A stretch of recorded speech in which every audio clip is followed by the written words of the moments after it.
I'm finishing up a piece here. It's an example of chip carving.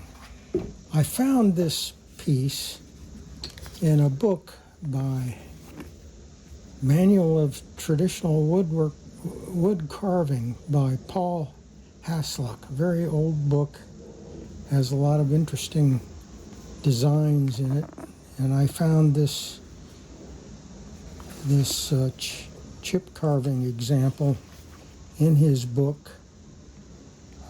Then what I did with that drawing is I put it into SketchUp, and then I could create all the full-size templates that here's the front template, for example.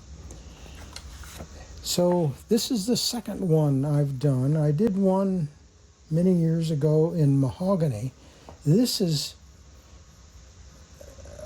old growth, straight grained redwood, and it was hard to carve.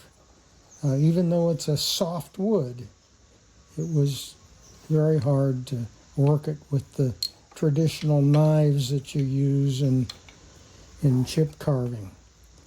But I finally finished the carving, and right now I'm working on the finish of it. Currently, I've put boiled linseed oil on it, and what I'm doing now, so I let that dry about a week. Boiled linseed oil. I put quite a bit of that on here and let it all soak in real well on all the surfaces. Now what I'm doing is adding a little bit of antiquing. This top surface isn't done yet, and I'll show you a little bit about how I do that. I have done it on this front surface and the side surfaces.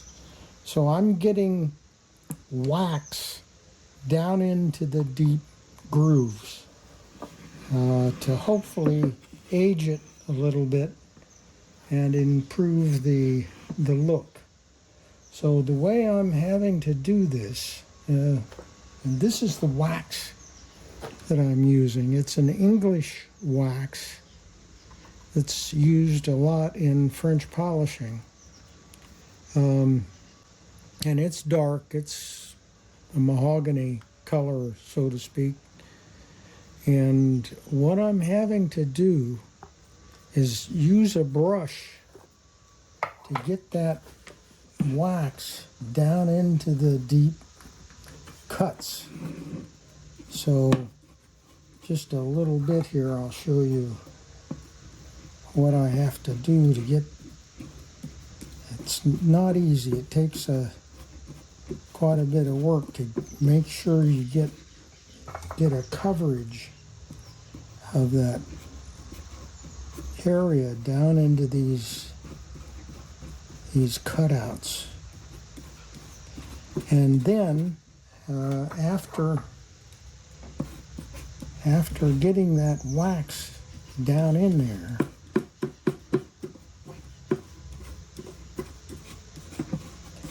I'm just using some upholstery wadding like this and wiping that down.